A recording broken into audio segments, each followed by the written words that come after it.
The world of leadership is often perceived as a grand stage defined by powerful speeches, decisive commands, and a constant flow of directives.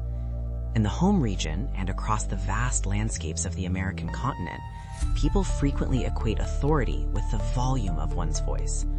However, a deeper truth exists beneath the surface of professional success, a truth that suggests every thought, action, and word spoken throughout a lifetime serves as a foundation for the leader someone eventually becomes. The journey toward excellence is not a sudden leap, but a gradual accumulation of habits and perspectives that shape how one interacts with the world. Whether presiding over a multinational corporation in Europe or guiding a small family unit, the core principles of human connection remain remarkably consistent. The air in high-stakes environments is often thick with the noise of ambition, yet the most effective figures are those who understand that leadership is an art form, one that requires as much restraint as it does action. In the bustling corridors of power, from the financial districts of England to the emerging tech hubs of Latin America, there is an invisible weight carried by those in charge. This weight is the expectation of presence. It is easy to find individuals who hold titles of management or supervision, but it is far rarer to find those who truly inhabit their roles with a sense of genuine connection to their teams.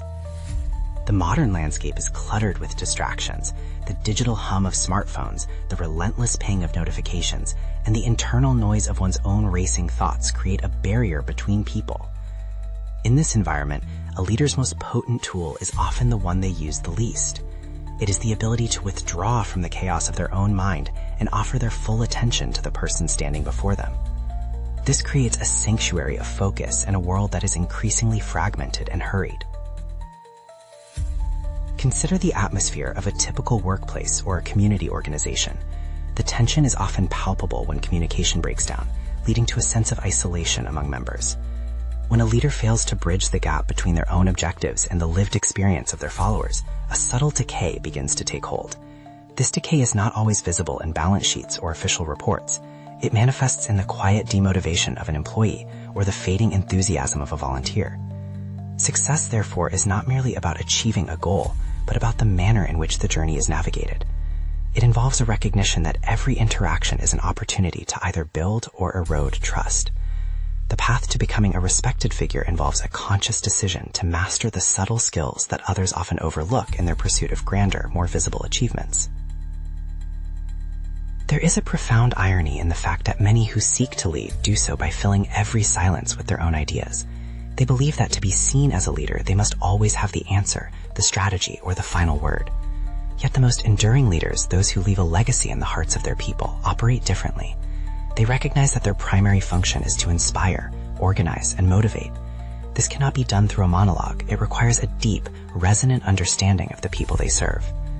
In the quiet moments between meetings or in the high-pressure environment of a crisis, the difference between a successful leader and a struggling one becomes clear. It lies in the quality of their presence. When someone feels truly seen and valued, their capacity for excellence expands, creating a ripple effect that benefits the entire organization or community. As one contemplates the landscape of leadership today, the need for a shift in perspective becomes urgent. Governments, businesses, and even local community groups often struggle not for a lack of resources, but for a lack of meaningful direction. There is a sense of searching, a hunger for figures who can provide stability and clarity amidst the complexities of the modern era. The question then arises, what sets apart those who navigate these challenges with grace? It is often a commitment to self-reflection and a willingness to examine one's own shortcomings. By choosing to step back and observe the dynamics of human interaction, a leader begins to see the invisible threads that connect a team. This awareness is the first step toward a transformation that goes beyond mere management, leading into the realm of true influence and inspiration. This transformation begins with a single, deliberate choice. It is the choice to quiet the inner monologue that is constantly preparing the next retort, the next plan, or the next correction. It is the decision to create a space where another person's perspective can land and take root. This is not a passive act. It is an active engagement with the reality of another human being. In the chapters of a leader's life, the most significant turning points often occur not when they are speaking to a crowd, but when they are listening to an individual. This sets the stage for a deeper exploration of how one simple shift in behavior, one focused on the ears rather than the tongue, can redefine the trajectory of a career and the culture of an entire group. The curiosity to understand this power is the spark that lights the way forward. The reality of human interaction is often marred by a persistent and frustrating phenomenon, the feeling of being ignored. It is a universal experience, occurring in boardrooms in Spain, in family kitchens in the home region, and in community meetings across the American continent. One can almost feel the physical shift in the air when a conversation partner begins to drift away.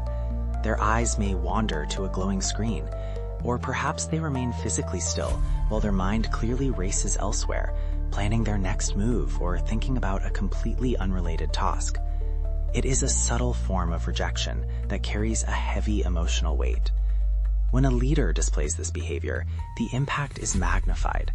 It sends a silent but powerful message that the speaker's thoughts, concerns, and very presence are of secondary importance to the leader's own internal world. There are unmistakable signs that reveal when someone is merely waiting for their turn to speak rather than truly engaging with the information being shared. These red flags are common but damaging. The most obvious is the lack of clarification. The listener never asks a question to ensure they have understood the nuances of the message. They do not seek more information or depth, treating the dialogue as a checklist to be completed rather than a bridge to be built. Perhaps even more jarring is the habit of interrupting, cutting off the flow of another's thoughts to insert their own narrative. Or just as damaging, they might abruptly change the subject, steering the conversation back toward their own interests or agenda. Each of these actions acts as a brick in a wall that slowly isolates the leader from the very people they are meant to guide. For the individual trying to communicate, these behaviors are deeply demotivating. There is a fundamental human need to be heard and understood. When this need is met, it fosters a sense of belonging and value. When it is denied, especially by someone in a position of authority, it leads to a sense of demoralization. The employee who brings a creative idea or a pressing concern, only to be met with a distracted gaze or an impatient interruption, learns a dangerous lesson. Their input doesn't matter. Over time, this silences the collective voice of the team. People stop sharing, stop innovating, and stop caring about the higher mission of the group. The leader, meanwhile, becomes trapped in an echo chamber of their own making, unaware of the growing resentment and the missed opportunities swirling around them. Successful leaders, however, possess a different kind of awareness. They recognize that the act of listening is not just a polite social grace, but a high-level strategic skill. They understand that by truly hearing their people, they are fueling the engine of the entire organization. In a significant study involving thousands of managers, a striking pattern emerged. Those who were ranked in the top 5% for their listening skills were not just good at hearing words, they were architects of positive environments. These elite leaders did not see a conversation as a battle to be won or a process to be managed. They saw it as a healthy two-way discussion. They invited questioning, remained open to being challenged, and avoided the defensive posturing that so often shuts down honest communication. This openness has a transformative effect on the self-esteem of those around them. When a person is listened to with genuine interest, their confidence grows. They feel empowered to speak up more often, to think more critically, and to offer suggestions that they might have otherwise kept to themselves. This creates a cycle of openness and trust. Because the leader is willing to listen, the followers become more willing to hear suggestions and feedback in return. The rigid hierarchy of speaker and listener dissolves into a partnership of shared understanding. This shift is the cornerstone of a healthy organizational culture, yet it requires the leader to confront their own ego and the common misconception that they must always be the source of all wisdom. Setting up this conflict between the distracted, ego-driven manager and the present, empathetic leader reveals the core struggle of leadership. It is the struggle for attention. In an era where information is constant and every second is commodified, the gift of one's undivided attention is the most valuable currency a leader can spend. To master this, one must first recognize the habits that keep them distant. They must acknowledge the frustration they cause when they look at their phones or cut people off. The journey toward becoming an exceptional listener begins with the realization that the quality of one's leadership is directly tied to the quality of one's presence. As this realization takes hold, the focus shifts toward the practical daily actions that can turn a distracted boss into a truly visionary leader, capable of unlocking the potential of everyone they meet. The transition from a distracted listener to an active one requires more than just a change in mindset. It demands a disciplined restructuring of one's physical and mental environment. It is about creating a sacred space for communication, even in the most chaotic professional settings. Imagine a leader who, upon being approached by a team member, consciously decides to stop everything. This is the first step in a powerful sequence of actions. By pausing their own work, closing their laptop, or putting away their phone, they are performing a physical ritual that signals the other person's importance. This act of unplugging from the digital world creates a bridge to the human one. If a leader is truly too busy to offer this level of focus, the most respectful response is not to listen half-heartedly, but to acknowledge the importance of the topic and schedule a dedicated time when full attention is possible. Environmental factors play a crucial role in the depth of an exploration between two people. Successful leaders often seek out quiet spaces, free from the background noise and constant interruptions that plague modern offices. In the home region or in large corporate environments in the American continent, this might mean stepping away from a desk or moving to a private room. By removing distractions, the leader ensures that the subtle nuances of the conversation are not lost. This physical setting acts as a container for the dialogue, allowing both parties to feel safe and focused. It is in these quiet moments that the most significant breakthroughs often occur, not in the middle of a frantic hallway, but in the stillness of a focused meeting. Once the environment is set, the leader's physical presence becomes the primary tool for engagement. It is not enough to be silent. One must be visibly and energetically present. This involves using the body as a mirror and a conduit for the other person's message. A steady gaze, a gentle nod of agreement, and an open posture are all silent signals that say, "I am with you." These nonverbal cues are deeply felt by the speaker, often more than any words of encouragement. Even small verbal affirmations, short phrases like, "I see," "That sounds challenging," or a simple, act as the connective tissue of the conversation. They provide a continuous loop of feedback that confirms the leader is following the thread of the narrative, empathizing with the struggle, and processing the information in real time. Deep exploration also involves the intellectual discipline of paraphrasing and summarizing. A master listener does not just absorb words, they translate them. By repeating back what they have heard in their own words, the leader achieves two things. They verify their own understanding, and they prove to the speaker that they were truly paying attention. This practice often leads to moments of sudden clarity. When a leader says, "So if I understand correctly, the main bottleneck is the lack of communication between the two departments," the speaker has the opportunity to either confirm or refine that point. This prevents misunderstandings from festering and ensures that both people are operating from the same set of facts. It turns a monologue into a collaborative effort to solve a problem or understand a situation. Furthermore, the art of asking helpful questions is what separates a good listener from a great one. These are not questions designed to cross-examine or trap the speaker, but rather to illuminate the path forward. They are inquiries born of genuine curiosity. By asking for more information or a different perspective, the leader encourages the speaker to think more deeply about their own ideas. This process often reveals insights that neither person had considered before. It is a form of intellectual midwifery, where the leader helps the other person give birth to their own best thoughts.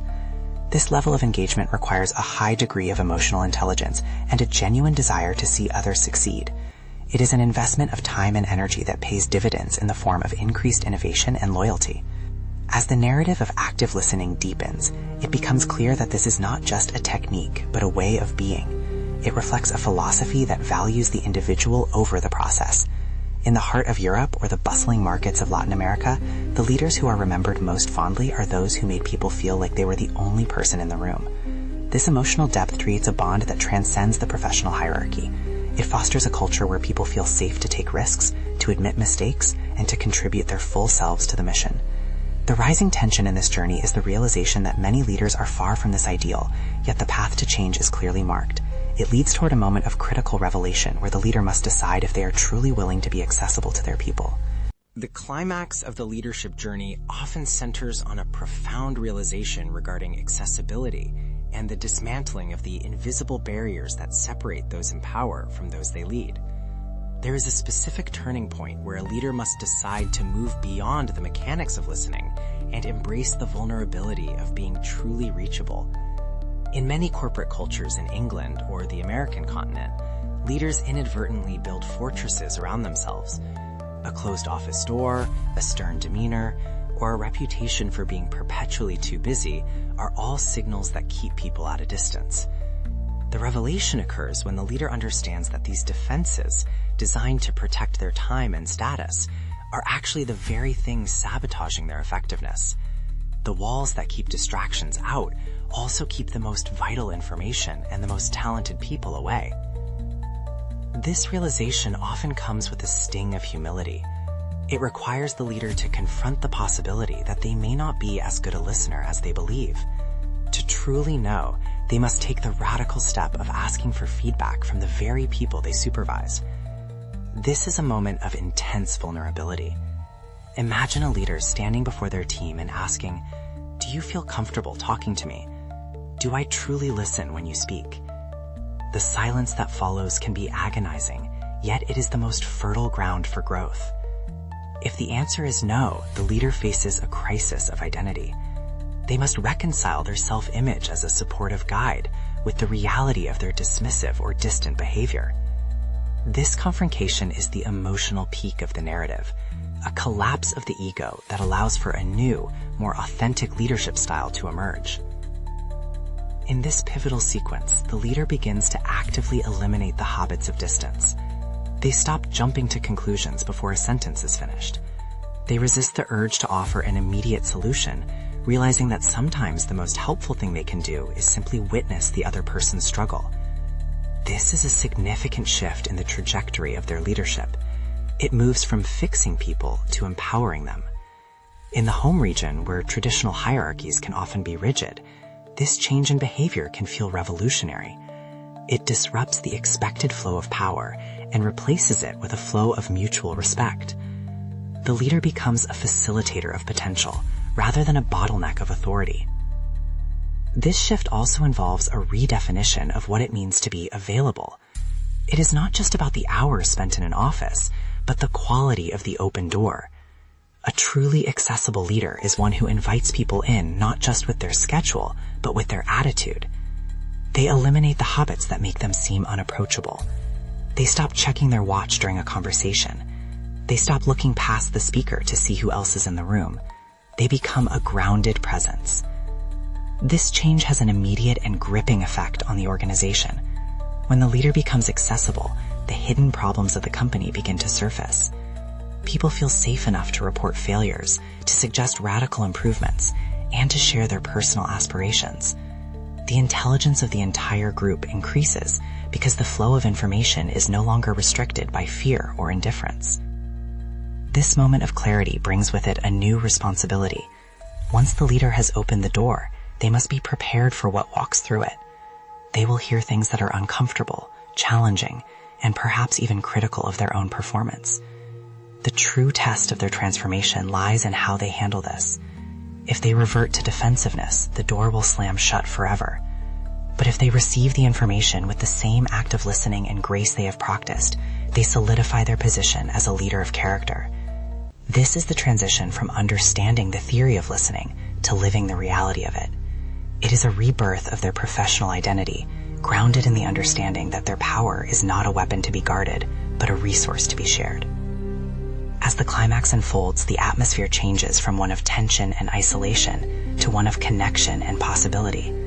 The leader no longer feels the need to carry the entire weight of the world on their shoulders because they have finally invited others to share the load.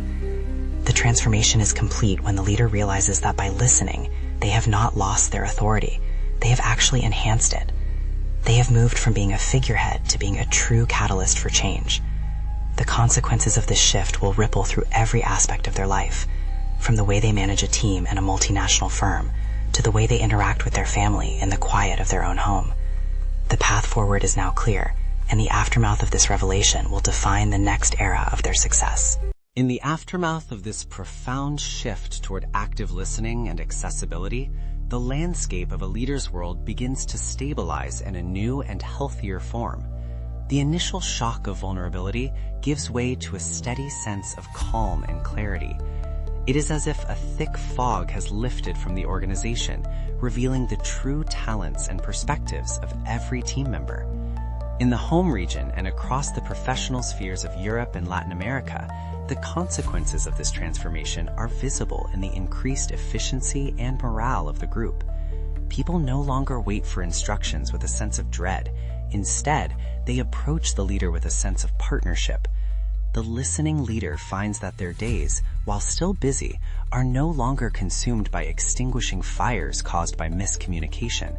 By hearing the small problems early, they prevent the large disasters later. There is a quiet power in the resolution that follows such a change. The leader begins to notice a transformation within themselves as much as in others. Their internal world, once cluttered with the noise of their own ego and the pressure to perform, becomes more spacious. They find that they have more energy for strategic thinking because they are no longer constantly defending their own ideas or micromanaging the thoughts of others. This internal settling is a key reward of the journey. It allows the leader to act with a greater sense of purpose and a deeper connection to their core values. They have learned that leadership is not about being the center of attention, but about creating a center where everyone can be attentive. External transformations are equally significant. The culture of the group begins to mirror the leader's behavior. When a leader listens, the team starts listening to one another. The defensive barriers that previously hindered collaboration begin to crumble. In the American continent, where competitive drive can sometimes lead to siloed thinking, this shift toward mutual listening creates a more cohesive and innovative environment. The team becomes a learning organization where feedback is seen as a gift rather than an attack. This resolution brings a sense of peace to the workplace, as the anxiety of being misunderstood or ignored is replaced by the security of being heard. One of the most enduring lessons of this aftermath is the realization that being a leader of success is synonymous with being a creator of other leaders. By listening, the leader has modeled a behavior that their followers will inevitably adopt. They are not just managing a team, they are cultivating a new generation of empathetic and effective communicators. This legacy of development is perhaps the most meaningful outcome of the entire process. The leader sees their influence not in the commands they gave, but in the growth they facilitated. The people they led are now more confident, more articulate, and more capable of leading others in turn. This is the true measure of success, the extent to which one has empowered others to find their own voices. As the narrative settles, there is a sense of emotional homecoming. The leader feels more integrated, more authentic, and more deeply connected to the human experience. They have moved beyond the superficial markers of status and entered the realm of genuine service. Whether they are overseeing a project in England or a local community effort, the principles of active listening remain their most trusted guide. They have discovered that the most complex problems often have simple solutions that can only be found by paying attention. The aftermath of this journey is not a return to the status quo, but an elevation to a higher level of functioning, where the leader and the led are united by a common understanding. This period of resolution allows for a deep reflection on the nature of influence.